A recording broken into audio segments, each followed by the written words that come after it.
আসসালামু আলাইকুম, সবাইকে স্বাগতম।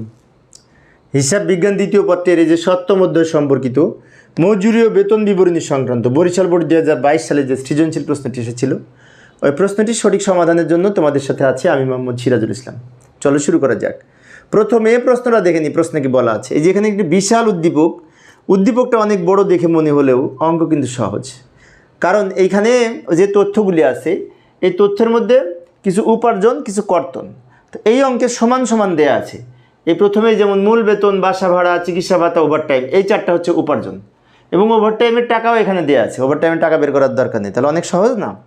আর নিচের চারটা হচ্ছে কর্তন, ভবিষ্যৎ তহবিলের জমা, কল্যাণ তহবিল, গ্রুপ বিমা, অগ্রিম কর্তন, এগুলি সব কর্তন। চারটা উপার্জন, চারটা কর্তন। এই তথ্যের আলোকে আমাদের এই নিচের প্রশ্নগুলির উত্তর দিতে হবে। ক নম্বরে বলেছে নিয়োগকর্তা কর্তৃক প্রদত্ত বাসা ভাতার পরিমাণ নির্ণয় করো। এই যে বাসা ভাড়া বাবদ এর উপরে পার্সেন্টেজ কেটে, এর উপরে পার্সেন্টেজ কেটে, এটির উপরে পার্সেন্টেজ কেটে আমরা জাস্ট যোগ করব। যাই সমাধানের চেষ্টা করি। তো এই তথ্যের আলোকে তাহলে আমরা ক নম্বরের সমাধানের চেষ্টা করি।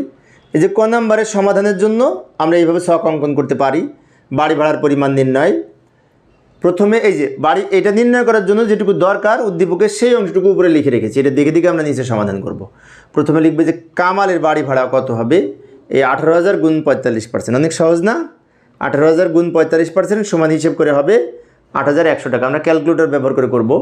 তারপরে জামালের কত হবে, জামালের হবে 16,000 গুণ 50%, সম্ভবত এই 16,000 ইন্টু 50% 8,000 টাকা হবে। তারপরে কালাম, এটা কামাল আর এটা কালাম, 15,000-এর 50%, 15,000 ইন্টু 50%, এটা গুণ করে 7,500 টাকা হবে। এবারে সবগুলো যোগ করে এখানে লিখব, সবগুলো যোগ করে এখানে লিখব। এই হচ্ছে আমাদের এই মোট বাড়ি ভাড়ার পরিমাণ বা বাড়ি ভাড়া বাবদ ভাতার পরিমাণ, বাসা ভাড়ার পরিমাণ। ক নাম্বার শেষ। এই ছিল ক নাম্বারের উত্তর। এবার খ নাম্বারের জন্য খ নাম্বারে বলেছে মোট বেতনের পরিমাণ নির্ণয় করতে। তো মোট বেতনে এখানে 3 জনের নাম ছিল, 3 জনের নামে 3টা কলাম হয়েছে, 3টা যোগ করে আবার শেষের ঘরে লিখব। এবং এই অঙ্কের একটা সুবিধা হচ্ছে প্রথম যে 4টা লাইন, ওই 4টা উপার্জন, তো ওই 4টা এখানে জাস্ট যোগ করব। প্রথমে মূল বেতন, তো মূল বেতন 18,000, 16,000, 15,000, 18,000, 16,000, 15,000, এই 3টা যোগ করে, এই দুটো যোগ করে 30,000 আর 18,000 যোগ করে 49,000, এইটা যোগ করে হবে। এরপরে বাড়ি ভাড়া ভাতা, বাড়ি ভাড়া ভাতা এই 18,000-এর 45%, 8,100, 16,000-এর 50%, 8,000, 15,000-এর 50%, 7,500, এই 3টা যোগ করে আবার শেষের ঘরে লিখব। এরপরে চিকিৎসা ভাতা দেওয়া আছে 1500 করে, 1500, 1500, 1500, 3টা 1500 দেওয়া আছে, 3 15 যোগ করে 4,500 হবে। এবার ওভারটাইমও কি সুন্দর দেওয়া আছে এখানে, 5,000, 3,500, 3,000, 3,500, 3,000, এই 3টা যোগ করে আবার এখানে লিখব। এইবার কি করব, আমাদের সব উপার্জন লেখা শেষ, নিচেটা লম্বা দাগ দিব।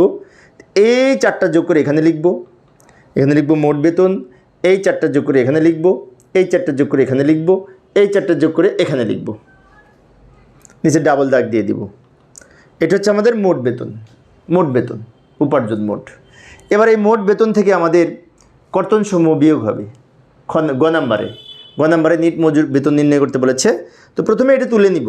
এই যে 32,600, 29,000, 7,000, 27,000, মোট হচ্ছে 88,600, এইটা লাইনটা তুলে নিব। তো এই যে লক্ষ্য করি ছক অঙ্কন করলাম। মোট বেতন খ থেকে প্রাপ্ত বলে এই কিছুক্ষণ আগে যে টাকাগুলি বললাম, ওই টাকাগুলি ওখান থেকে নিয়ে আসলাম। এবার এর নিচে লিখব এই কর্তনসমূহ। এই যে উপরে মূল মজুরি কিন্তু উপার্জন, কিন্তু কর্তন হচ্ছে ভবিষ্যৎ তহবিল থেকে নিচের 4টা উদ্দীপকে ছিল, নিয়ে আসলাম আমি এখানে। এবার আমরা সমাধান করব। কর্তনসমূহের মধ্যে ভবিষ্যৎ তহবিলের জমা 10%, 18,000-এর 10%, এই 10% কিন্তু এইটির উপরে কাটা যাবে না। 18,000-এর 10% 1,800, 16,000-এর 10% 1,600, 15,000-এর 10% 1,500, এই 3টা যোগ করে আবার এখানে লিখব 4,900।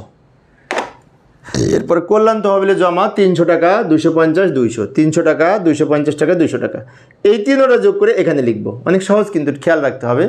গ্রুপ বিমা টাকা দেওয়া আছে সুন্দর, তো গ্রুপ বিমা 200, 200, 200, 200, 200, 200, 3টা 200 যোগ করে 600।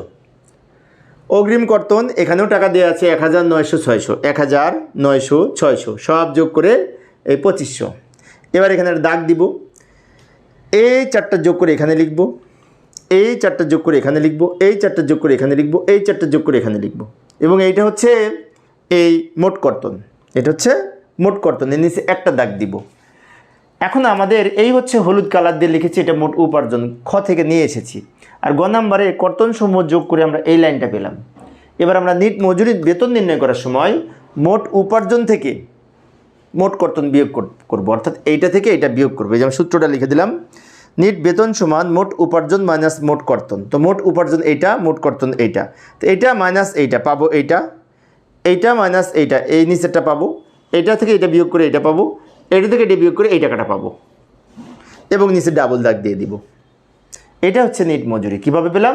এই যে হলুদ হলুদ বিয়োগ করেছি, মোট উপার্জন থেকে মোট কর্তন বিয়োগ করে নিট টাকা প্রাপ্য হবে, এই টাকাটা শ্রমিকরা পাবে বা কর্মচারীরা পাবে নিট বেতন হিসেবে। তো প্রিয় শিক্ষার্থী বন্ধুরা, এই ছিল আজকের আলোচনা। তো পরের ক্লাসটি দেখার আমন্ত্রণ রইল। খোদা হাফেজ।